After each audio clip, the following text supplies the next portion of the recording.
For race 3 of this year's World Championship, the scene moves from the heat of South America to here, the heat of Kyalami near Johannesburg.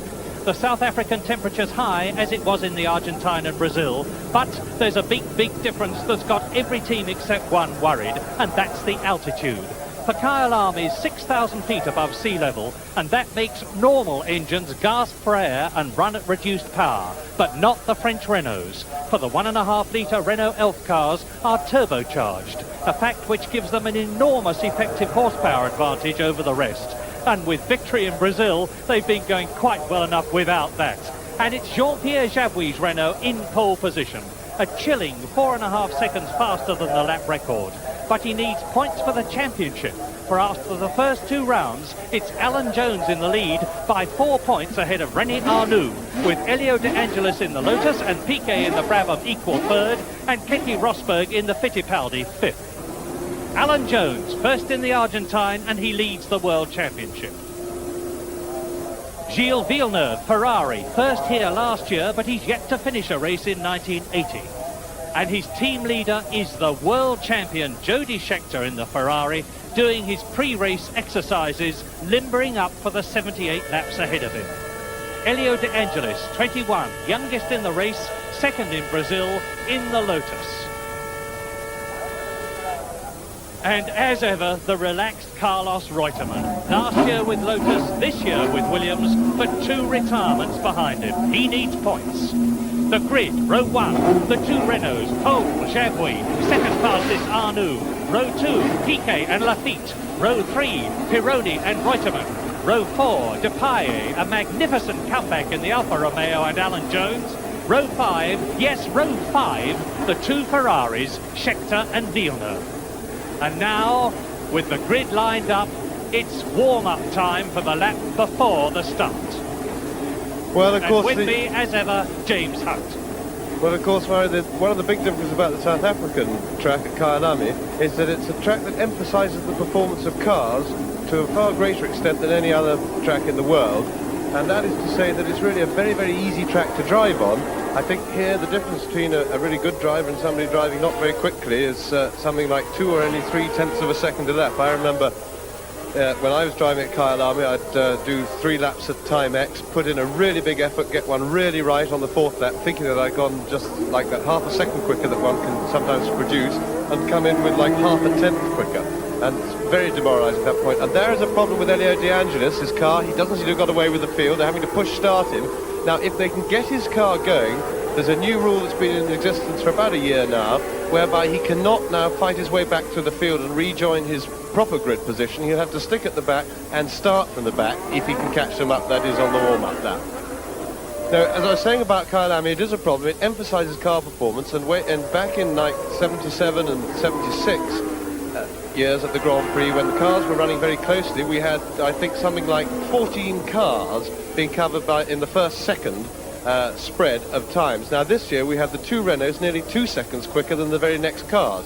Of course, we didn't have turbocharging then, but the spread has definitely come. There is De Angelis got going again, so he should be able to catch the field up and join at the back. Now recently I was asked by somebody what those white lines are at Kyalami, and for those of you who are interested, it's not a regular street being used or anything like that. It is in fact purely used for sports car racing. When they have long distance racing, which they quite frequently have at Kyalami, they have some cars that are a lot quicker than others, and the slow ones have to stay one side and let the fast ones through on the other. That's a safety thing. That's the final corner out onto the straight that we see, which is a second gear hairpin where the cars go very light. It's a very spectacular place to watch because the cars really slide a lot. Out of the kink then, that is the right-hander in the background. Up to the start and finish point, underneath the banner, come the 2 Renaults. On the right, Jean-Pierre Jabouille. On the left is René Arnoux. And Elio De Angelis has got up amongst the grid at the back, which is where he will have to stay. Piquet comes into position alongside the Ligier there of Jacques Lafitte. And there in the background, the 2 Saudi Leyland Williams cars, Carlos Reutemann and Alan Jones, with Didier Pironi, 78 laps, 200 miles. Any moment it's go, and it is. Now watch the Renaults. Will they get away quickly? Yes, quickly enough, but Alan Jones comes through from the 4th row and is up to Crowthorne, the right-hander, at the end of the straight with the Renaults. But now Arnoux moves across and lets Jabouille through and into the lead. Already the Renaults are leading. It's Jean-Pierre Jabouille on the first corner in the Renault, leading his teammate in the turbocharged Renault. René Arnoux second. Arnoux generously moved aside. Yes, I have to say that was a horrible manoeuvre by Arnoux. I know that he's acting under team instructions, Murray, that he has to let Jabouille lead. And quite frankly, if I was his team manager, I'd be very cross about that. I'd want to see him, as he was leading down to the first corner, he's got to go with it for at least a lap, and then when everything's clear and easy, let his teammate through, not risk her coming together with his teammate or jumping a place from behind, where Jones could have done if he'd known what was coming then. It was really a mistake of inexperience by Arnoux there. And it looks as though he's got away with it, because he's still in second position. In third place behind him in the white Saudia Leyland Williams car is Alan Jones. In fourth position, it's Jacques Lafitte in the blue and white Ligier Gitane car. Then Carlos Reutemann is in fifth place. Didier Pironi is sixth. Scheckter is seventh. They finish lap 1, 77 to go.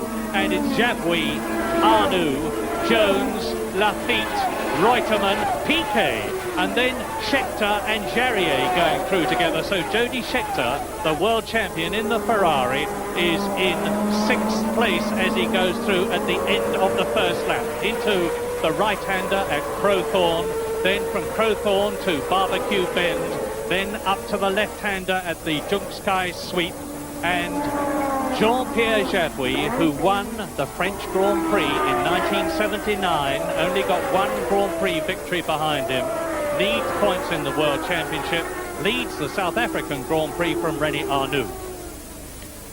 Well, the Renaults seem to have settled down straight into the lead. They're confirming their practice form, which was utterly dominant. Obviously, they have a huge advantage, probably something in the order of 100 horsepower over all the other cars, with their ability to force their air in and take away the rarefication from which everybody else suffers. But it'll be interesting to see, because with that big advantage, they have presumably worked very hard for reliability. I expect they will have turned their turbocharging boost right down as low as they can. I expect they're running pretty hard tyres, and I'm sure the team's preparation will have concentrated only on finishing rather than speed, which they've obviously got plenty of. Piquet goes through in sixth position ahead of Jody Scheckter, who is seventh. The leaders, Jabouille, Arnoux, Jones, and that is Elio De Angelis, the young Italian driver in the Lotus, out of the race already on the second lap. He's obviously had a coming together or something close to it. He started right from the back, and you can see he's taken part of the catch fencing with him. So his race is run on the second lap out of 78. With the Renaults in front, and that's Clay Regazzoni in the Unipart Ensign going through the field. He's about halfway down the field of 24 competitors. Now you can see what this Kyalami circuit is like, with the hills in the background.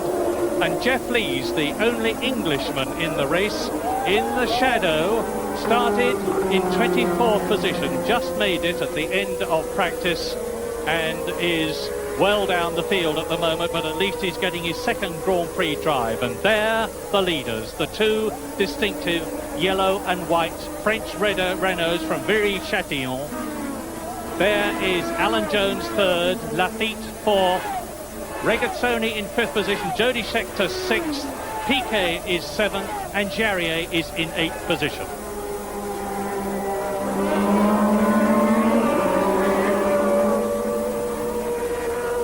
Well, the only real turn-up so far in the race is, of course, Alan Jones has made an absolutely storming start from the fourth row of the grid. In fact, had he not been competing with the two turbocharged cars, he probably would have led into the first corner. If you saw, he pulled right up alongside them, and then their power got the better of things. And at the moment, he seems to be confirming that considerable improvement on form over his practice form, because he's not dropping back too much from the Renaults, although, of course, it's very hard to say just exactly what they're pushing. Jones, in fact, has closed up a little bit since the first couple of laps. If you watch carefully now, you'll see Jones is close now. We're going through the twisty section of the track, and we're coming to the last corner before the big straight sections where the power will tell. This is the second gear corner out onto the main straight. Now, Jones is probably, not more than 25 yards behind there. Now, you just have a look and see how far he's behind by the end of this straight, and it gets worse because there's more straight to come after the hairpin at the end of this. Already, he's back to 40 or 50 yards, probably more than 50 now. So a lap completed, and it is still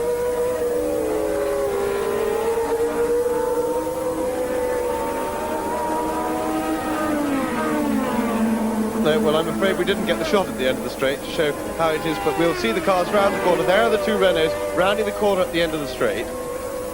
So now into lap 9, and Jacques Lafitte is in third position ahead of Alan Jones, the man who won in the Argentine, and it's Jacques Lafitte versus Alan Jones for third position that we are looking at now. The Frenchman who won the Argentine and Brazilian Grand Prix last year went on to win a third victory. At one time was tipped for the World Championship until the Ligier went sour last year, and Alan Jones challenging hard in the Williams, the Frank Williams Grand Prix engineering car, and that's Eddie Cheever. Eddie Cheever, the young Italian-American driver in the Osella, in only his second Grand Prix, struggling out of the car, which he failed to qualify in the Argentine and Brazil, but it's been lightened and modified. He qualified for this race extremely well, and he's limping. He's obviously bashed his leg, and Cheever out of the race, and this is Patrick Depailler, who came back magnificently to qualify 7th fastest in practice, and in the background it's Gilles Villeneuve. That's the Ferrari in the background of Gilles Villeneuve, who's come into the pits, and there he is, out. Gilles Villeneuve then in trouble already in the Ferrari, and Ferraris have yet to finish a race this year, neither Scheckter nor Villeneuve that we're looking at now. Villeneuve, who won 3 Grand Prix last year and finished second in the World Championship, has yet to finish a race in 1980. Now, have the Ferraris got their reliability back?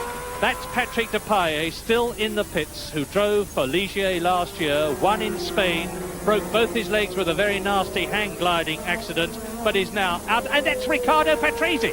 Patrese, the Italian, in the arrows at Crowthorne Corner. It must be his brakes or tyres failing perhaps, but well and truly off. Well, they're going down like 9pence at the moment, Murray, which is most unfortunate because we've got a bit of a processional race on our hands right now, but of course there's a long way to go and things can liven up. It's interesting to me what you were saying about Ferrari just now with Villeneuve back in the pits, and they haven't had a finish yet this year. Well, of course, you know, one can't say that their reliability is gone yet. There's an awful lot of luck involved in motor racing, and I'm quite sure that Ferrari are handling all their preparation, and particularly their engineering, in exactly the same way as they have done since '74 when they had hardly a breakdown. If you remember, Schechter's car didn't break down last year. Things go up and down in waves, and that's one of the frustrating things about motor racing for participants, be you on the design side, the driving side, or the management side. It just seems to be things always happen in patches.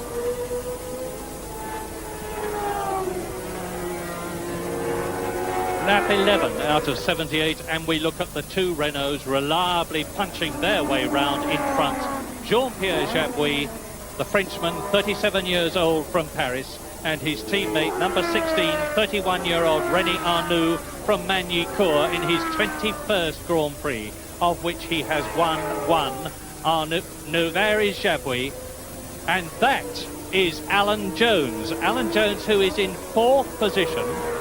There is Jacques Lafitte ahead of him in 3rd position. That's how close the battle is between the Ligier in 3rd position, as again, it's not a happy day for Alfa Romeo. This is the 179 Alfa Romeo, and it's the Frenchman Patrick Depailler on his comeback drive with his repaired legs, as it were, working well, as we look at Jarrier, number 3 in the new 010 Tyrrell, against Nelson Piquet in the Brabham, battling for 7th position, and behind them is Pironi.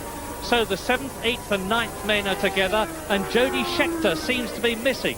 There is Jarrier in the Tyrrell, Piquet behind him in the Brabham, Pironi behind him in the Ligier, very close, and Jody Scheckter in the pits. Was in 6th position. Now you can see how the driver virtually lies down in a Formula One car, body top off. So Jody Scheckter is mirroring perhaps whatever the trouble his teammate Villeneuve. In the light blue shirt is Mauro Forgieri, the car's designer and the Ferrari team chief, shouting as ever because he scorns the conventional electronic means, and it's a very, very leisurely pit stop. Is Jody Scheckter going out again or not? Yes is the answer. So Scheckter accelerates out of the pits.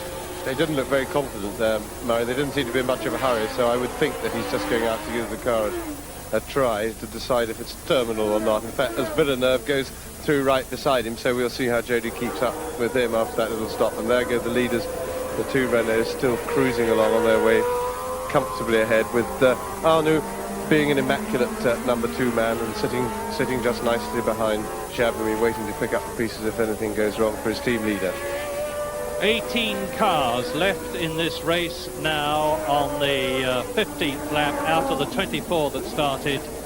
Eddie Cheever crashed out of the race. Elio De Angelis in the catch netting, both of them apparently perfectly all right. As we look at the Argentine driver, Ricardo Zunino, who is the team mate of Piquet in the Brabham. Jody Scheckter being passed by Jacques Lafitte, who is in 3rd position. And so Scheckter must be in trouble and perhaps coming into the pits again, because it looks to me from the way, yes, he's crossing the line as Lafitte takes the racing line, and Jody Scheckter, with the body of the car flexing in front, probably nothing particularly significant about that. But Jody Scheckter, who's defending his World Championship, is having just as much trouble this year as Andretti, the defending champion, had last year. And Jody Scheckter into the pits. Now, out! Jody Scheckter's retiring, out of the car, his 3rd time in 3 races, and that's the same for both Ferraris, who failed to finish in all 3 Grand Prix. And the leaders end yet another lap, chasing and about to lap Villeneuve. Jabouille goes through and past Villeneuve. No, he doesn't. Villeneuve holds the line. Arnoux closes up on Jabouille. I think that demonstrates really how much the Renault drivers are stroking it. Villeneuve actually made room very politely and correctly to let the 2 Renaults through, and I think Jabouille also playing it, driving very intelligently, not pushing it at all. I think they're just simply using the power of their engines on the straights, cruising it round the corners, no late braking, no going in quickly with any sort of a risk. Just turn up the wick down the straight and let the turbocharger do the work. And of course, it was interesting to note that the Renault team manager, before the race, made an announcement to the effect that they'd strictly decided Jabouille was the team leader, although Arnoux was ahead of him on points because Jabouille was unlucky enough to break down while leading in Brazil, and that Jabouille, if they were running 1-2, Jabouille would be in front. That's Derek Daly going out of the pits. I don't know what his trouble was in his Tyrrell, but with the Renault situation being very, very simple, in that Arnoux would have to hold hard behind Jabouille. So Daly on his way in 0-1-0 Tyrrell, and in this 78 lap, Jabouille leads after 20 laps. Arnoux 2nd, Lafitte 3rd, Jones 4th, Reutemann 5th, and Jean-Pierre Jarier in the other Tyrrell in 6th position. And the leaders coming up now to Jeff Lees, number 17, the Englishman in the shadow, the man who drove in 1 Grand Prix for the Tyrrell team last year, an ex-Formula Ford champion 3 times over, and is now driving in America in Can-Am races, and very much tipped henceforth for a proper Grand Prix seat, because he's impressed considerably in practice here at Kyalami. Now, Jabouille laps him, and that's Jacques Lafitte in 2nd position as we look at the white car go round the corner and down the straight towards us. Jacques Lafitte is in 2nd position. He's lapped Daly, and he's now well ahead of Alan Jones, who is in 4th position. And it's Jean-Pierre Jabouille as we look at Jacques Lafitte. It's Jacques Lafitte is 3rd. We've got the 2 Renaults in front of him, and Reutemann is 4th. So, yes, Jabouille, the 37-year-old driver, by no means the oldest in the race, incidentally, and there is the 3rd place man, Jacques Lafitte, passing Jeff Lees as the 2 Renaults did a few hundred yards back. Jacques Lafitte trying very, very hard indeed, and I do believe he's starting to make somewhat of an impression. That's how close it is. There are the 2 Renaults. There is the Ligier ahead of Jeff Lees, and Jeff Lees has got Daly behind him. Now, can Jacques Lafitte do anything about the 2 turbocharged Renaults in front of him? Well, one sincerely hope so, Murray, but I do get the feeling that the Renaults are playing a bit with the opposition. because Lafitte and Jones, of course, have both gone before him, have both been obviously driving flat out throughout the race, and the gap has sort of gone up and down.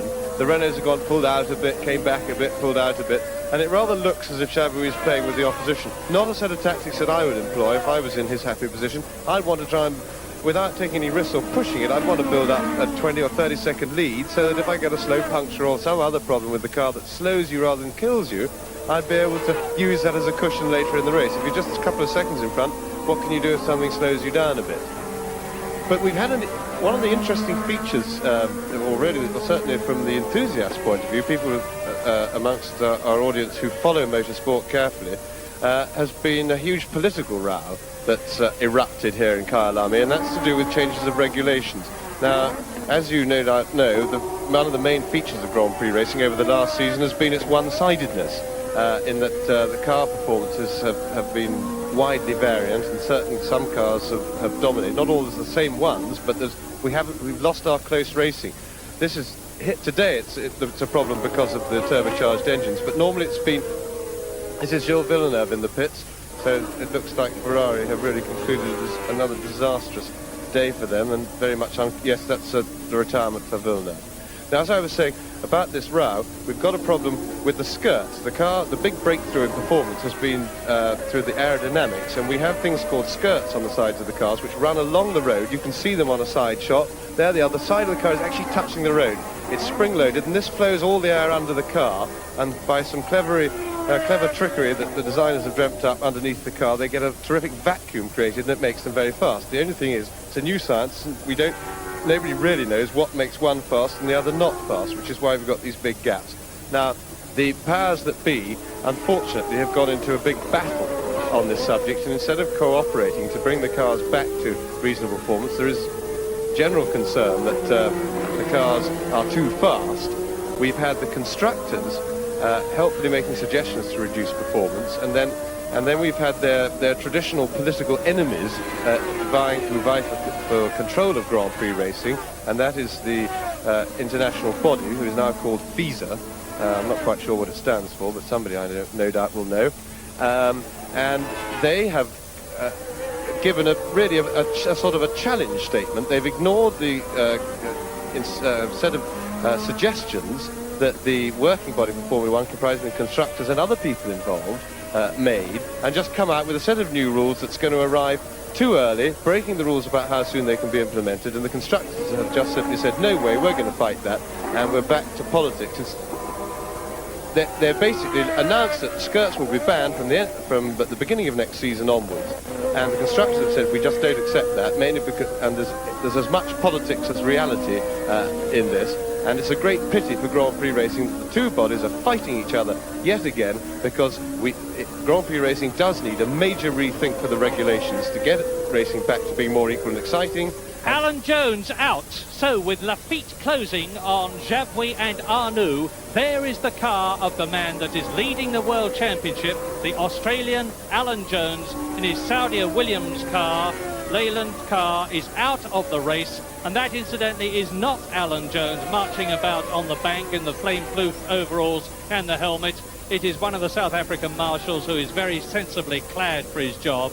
Alan Jones, first in the Argentine, leading the World Championship out of the race. So now, there, politics or no, the two skirted Renaults of Jean-Pierre Jabouis under the banner to start another lap, and there in the background is Jacques Lafitte with Arnoux in the white helmet in second position, and Jacques Lafitte is definitely gaining, and that's in the red and white car that Jabouis is gaining on is from Belfast, John Watson in the McLaren M29, and he is going to be lapped shortly by Jean-Pierre Jabouis and René Arnoux. And Watson is having a terrible season in 1980, as he did in 1979. He's going to be lapped by the Renaults, and that is Depailler again. On the right in the white shirt and the bald head is Engineer Chiti, the designer of the car. There is Jacques Lafitte, who is in third position, definitely at this point in the race catching the leaders. He was a lot further back. He's closed the gap. It's a question of whether the Renaults, which are still gaining on Watson, and there is Lafitte out of the right-hander and into the long straight on his way down to Crowthorne. This very experienced French driver in the Ford-powered car, 3-litre engine, is gaining on the Renaults. They're driving as a team, the two Frenchmen in front, the Frenchman in third position as well. And what's the driver's reaction, I wonder, to all these skirt problems that we've been hearing about? Well, their reaction has been very fierce as well. I was just going to come to that, Murray. What's happened is that the two, as I say, potential governing bodies are fighting and failing to agree. Meanwhile, the drivers, who, led by Jody Scheckter, have been cheering very strongly for reducing the performance of cars, both from the safety point of view and in the hope that it'll make racing more equal, and their own personal skills can be put into effect rather than having a lot of designers doing it all from their home office. And but the only thing is the constructors have been leaning on their individual drivers to not support a ban on skirts, and we've had a major split in the Drivers' Association. I believe we've had 3 of the top drivers walk out on the association. I won't name them for the moment because I don't have full confirmation of exactly who it is or anything, but we've had at least 3 top drivers walk out on the association, as I have to say, egged on by their teams, and largely those drivers are drivers who, of course, have cars that do very well with skirts. And so one of the big problems of politics in Grand Prix racing is that people tend, of course, to fight for what's good for them rather than what's good for Grand Prix racing in the sport, which is a fairly reasonable, normal thing to do. But the guy who has a winning car at the front obviously wants to keep it that way, and the guy who's at the back obviously wants cars changed, and it makes an untenable situation.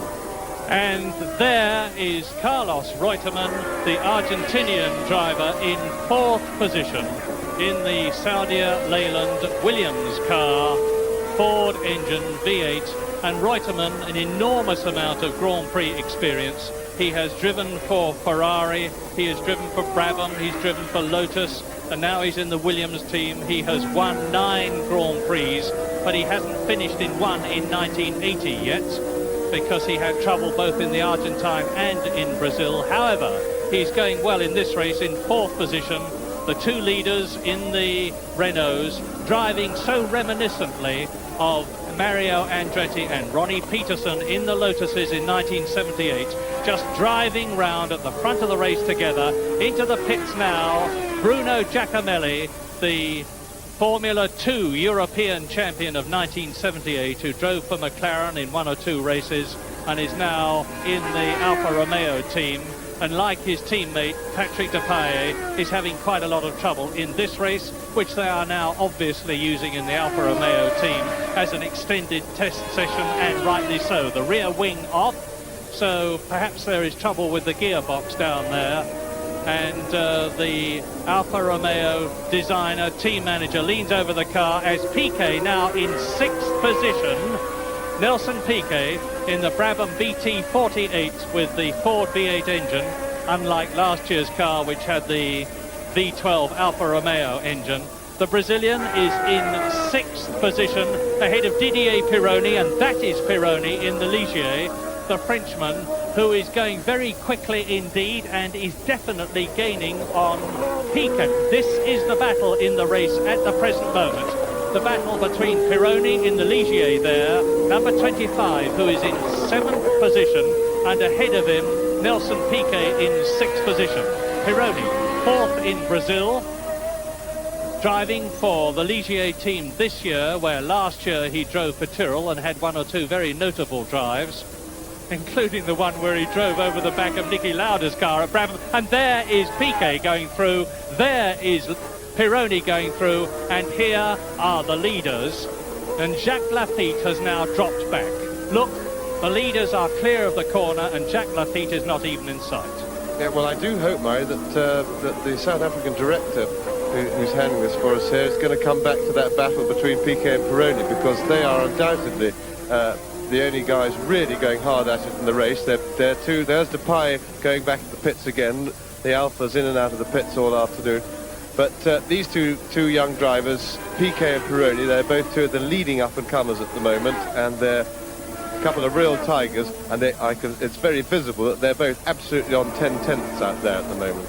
And this lot is Clay Regazzoni in the ensign, Derek Daly in the Tyrrell, and the two leaders.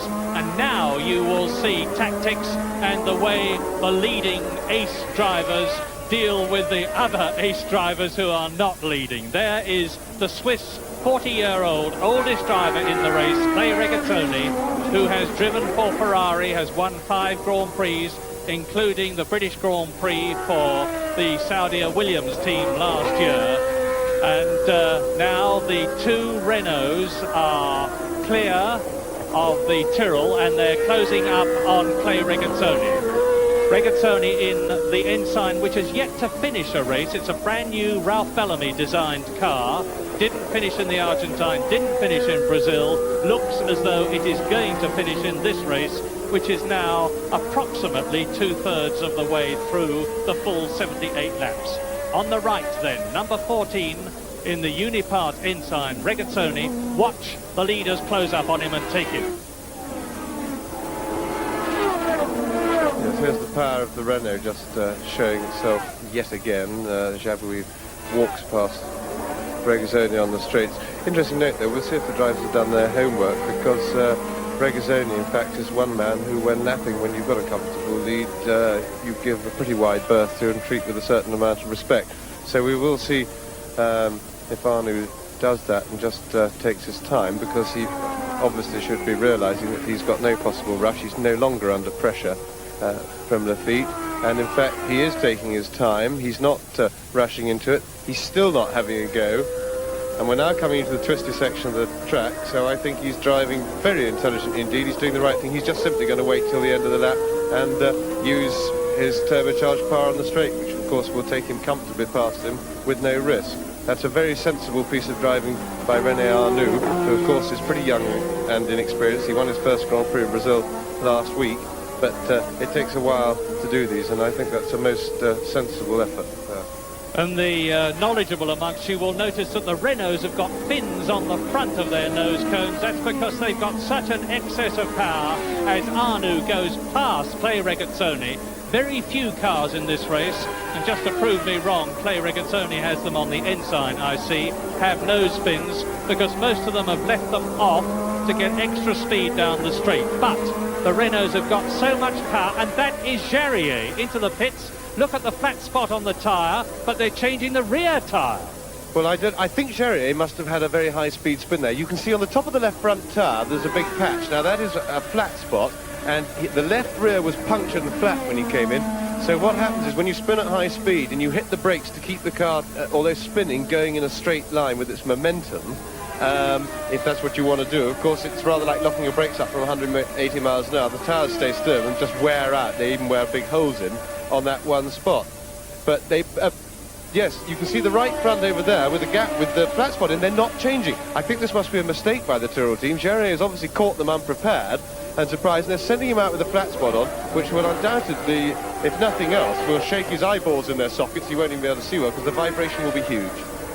There's the positions. Jabouille leads, Arnoux, Lafitte, Reutemann, Piquet, and in 6th position, Didier Pironi. And significantly, there are 4 Frenchmen in the first 6 places in the South African Grand Prix, with 57 out of the 78 laps completed, but still a long way to go. And it's significant that drivers seem to be coming in now with tyre troubles.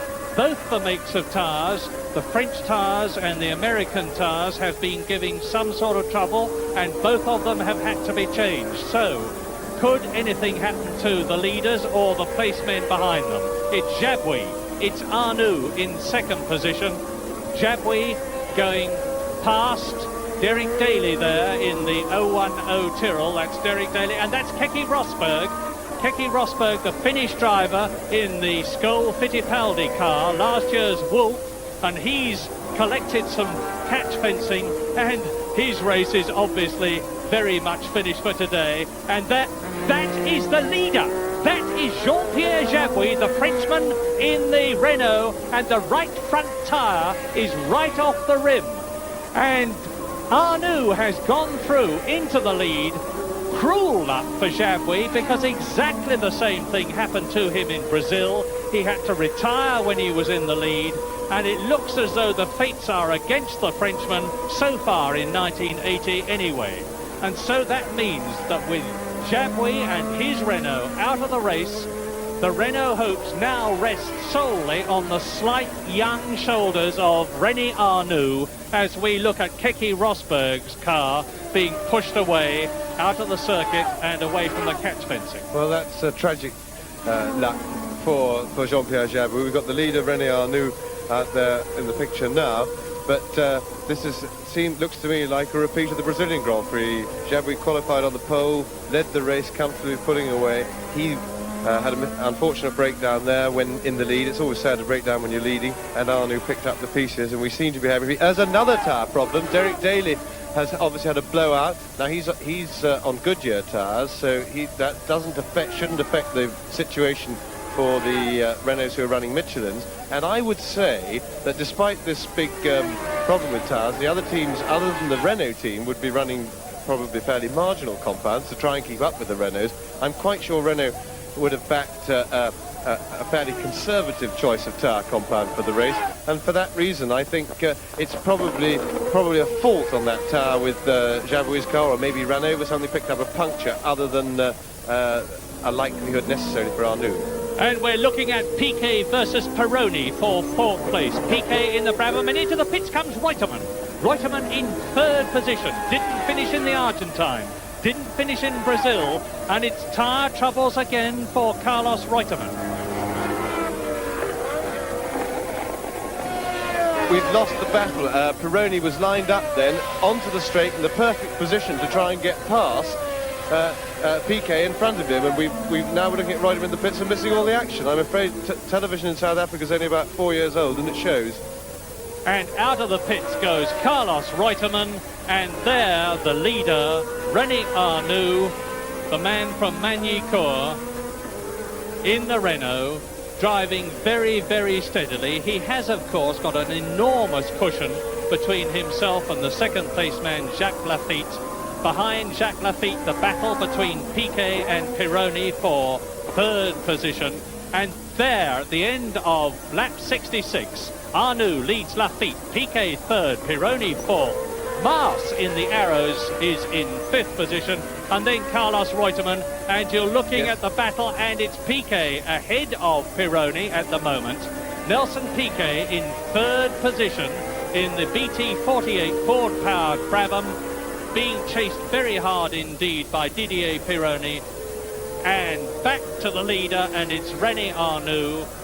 Please come back, Mr. Director, sir. We do want to see the race that's going on. There is only one race going on here, and we don't seem to be watching it at the moment, which is really a great shame. But the leader, Arnoux, on his way, and he's closing up.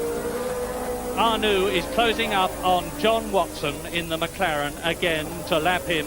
Lafitte in second place. There is the Renault, over 500 horsepower. There's the McLaren, and behind the Renault is one of the Alfa Romeo cars. There is Arnoux closing right up now on number 7, John Watson from Bognor Regis. This is his 96th Grand Prix, and there are rumours of the English driver Stephen South having a place in the McLaren team soon, as we look at Jacques Lafitte in second position. This is Jacques Lafitte in the Ligier. So it's Lafitte in second position, and it's Pironi. That is Didier Pironi, and he's got ahead of Piquet. Well, where is Piquet? Piquet isn't behind or in front. Are we sure he hasn't dropped back on him? Well, we'll have to wait and see, but Didier Pironi has moved up into third place, and somebody off at Crowthorne, and it's Jeff Lees. It's Jeff Lees, number 17, the driver from Cliff near Tamworth in only his second Grand Prix. The shadow out of the race, and it looks as though it's been saved by the bank and the crash fencing as we go into the last lap with René Arnoux, who has put up the fastest lap, 1 minute 13.15, 123.1 miles an hour. Jacques Lafitte is 34 seconds behind Arnoux in second position, and Arnoux's speed at his fastest lap is over 123 miles an hour. In third position is Didier Pironi in fourth position, and Piquet in the Brabham is in fourth position, and Arnoux there has lapped everybody up to Nelson Piquet in fourth position, because he has lapped Carlos Reutemann in the Saudi Leyland Williams car. He has lapped Jochen Maas, who is in sixth position, and he's now well on his way to the checkered flag for the second Grand Prix in succession. Jacques Lafitte there, number 26 in the Ligier, is in second place, and in third place the other Ligier, Pironi. So it's going to be French car and driver first, French drivers second and third, French cars second and third. The leader, the winner, René Arnoux, over the line, and he has won the South African Grand Prix of 1980 as he won the Brazilian Grand Prix of 1980. So, as Jacques Lafitte finishes second, the results: the winner, René Arnoux; second, Lafitte; third, Pironi; fourth, Nelson Piquet; fifth, Reutemann; and sixth, Jochen Maas in the Arrows. And that, of course, changes the World Championship positions, because thanks to his win, René Arnoux moves into the lead by 5 points from Alan Jones. Third, Piquet; fourth, Pironi; and fifth, equal, Elio De Angelis and Lafitte. And the man at the top at the moment is René Arnoux. It's fantastic for me and for Renault. How did you feel when you saw Jean-Pierre Jabouille pulling into the side? Yeah, I don't know exactly. I know that is a problem, because when I am behind Jean-Pierre, I see the car like that, and I think that is a puncture. But for me, at this moment, the car is very good, and I don't know. I have no problem for the race. And as you've just said, René, you're top of the World Championship with 18 points. Did you expect at the beginning of this season that you'd be in this position in South Africa? No, because in Argentine is very difficult for Renault, but after for the Brazil and here, the car is very, very fantastic. And I am very happy with my team, because he worked very hard. There is many tests in France, and you win when you work very hard. You must have been pleased when you saw Alan Jones parked by the side. Pas compris. When you saw Alan Jones arrêté, Yeah. you were very happy. Yeah, but it's not my problem, because I have seen the car, but I don't know if it's Jones or Reutemann. The more important for me is to finish the race. Thank you very much, René Okay, Arnoux. thank you. Congratulations. Thank you. So the South African Grand Prix was not at all a happy race for Ferrari. Scheckter and Villeneuve out. Not at all happy for Lotus, De Angelis and Andretti out. Not all that happy for Williams, with only Reutemann in fifth position. But for Renault and for Ligier and for France, a marvellous day, with 4 French drivers in the first 6. In a month's time, Long Beach on March the 30th. Not so easy for the turbos. We'll be there on Grand Prix, so join us for round 4, BBC 2, March the 30th.